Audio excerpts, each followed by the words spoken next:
مولانا سید محمد عبادت نقوی کلیم امروہوی 6 فروری 1911 عیسوی میں امروہہ کے ایک علمی گھرانے میں پیدا ہوئے۔ آپ کے والد مولانا سید اولاد حسن سلیم بیک وقت بہت سی خصوصیات کے حامل تھے، جن میں سے علوم و فنون میں مہارت، زبردست خطاطی، فن موسیقی میں مہارت اور استادانہ شاعری جیسی خصوصیات سر فہرست ہیں۔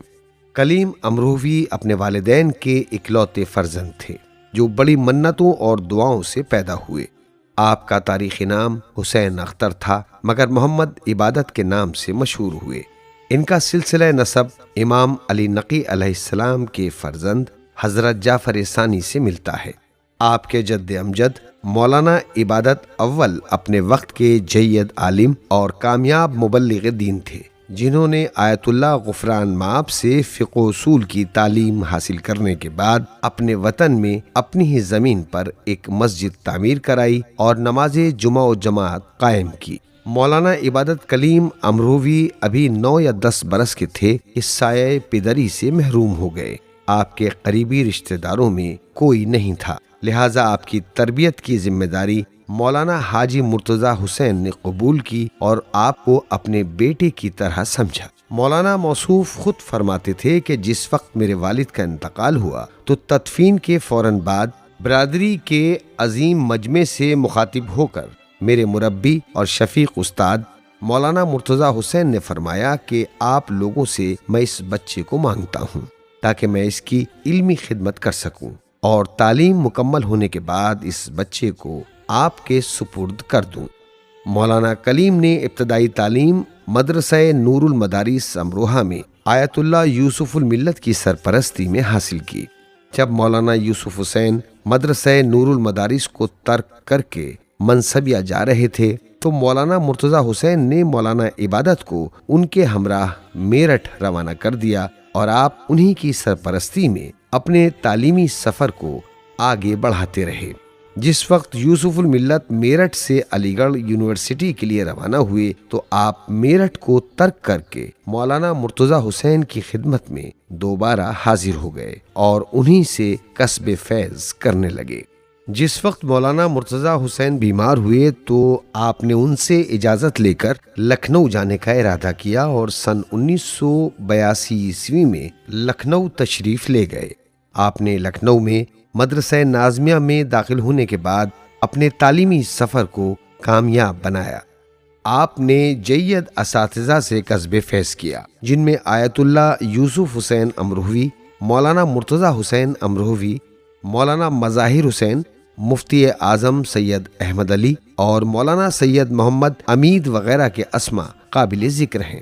آپ سن 1932 عیسوی میں مدرسہ نازمیہ سے تعلیم مکمل کرنے کے بعد اپنے وطن امروہہ تشریف لے آئے۔ امروہہ کے مومنین نے امام جمعہ و جماعت کی ذمہ داری آپ کے سپرد کر دی، جس کے بعد آپ اس ذمہ داری کی انجام دہی میں مشغول ہو گئے۔ آیت اللہ محسن الحکیم نے آپ کی علمی صلاحیت کو دیکھتے ہوئے موصوف کو اجازہ روایت عطا کیا اور ہندوستان میں اپنا وکیل قرار دیا۔ مولانا محمد عبادت کلیم سن 1947 عیسوی سے 1978 عیسوی تک سید المدارس امروہہ میں پرنسپل کے عہدے پر فائز رہے۔ آپ درس و تدریس کو دوسرے امور سے زیادہ پسند فرماتے اور اپنے شاگردوں کو نئے نئے اور مختلف زاویوں سے سمجھانے کی کوشش کرتے تھے۔ آپ کے شاگردوں میں ڈاکٹر مولانا سید محمد سعادت نقوی، مولانا محمد شاکر، استاد مدرسہ نازمیہ لکھنؤ، مولانا نثار احمد زین پوری، ڈاکٹر سید حسنین اختر شاہوار اور سید حسین اصغر جون ایلیا وغیرہ سر فہرست ہیں۔ مولانا عبادت فقہ و اصول کے علاوہ دیگر علوم میں بھی ماہر تھے، جن میں علم جفر و رمل، خوشنویسی، تاریخ گوئی، علم انساب اور عربی ادب وغیرہ کے نام لیے جا سکتے ہیں۔ آپ ایک بہترین شاعر بھی تھے، کلیم تخلص کرتے تھے اور اس فن میں بہت سے شاگردوں کی تربیت کی تھی، جن میں غمگین امروہوی، احسان امروہوی، ڈاکٹر شفاعت فہیم، شمیم حیدر، امام علی خان نازش اور ڈاکٹر عظیم امروہوی وغیرہ کے اسماء قابل ذکر ہیں۔ مولانا عبادت نہ صرف یہ کہ درس و تدریس اور شعر گوئی میں مہارت رکھتے تھے بلکہ میدان تحقیق و تصنیف کے بھی شہسوار تھے۔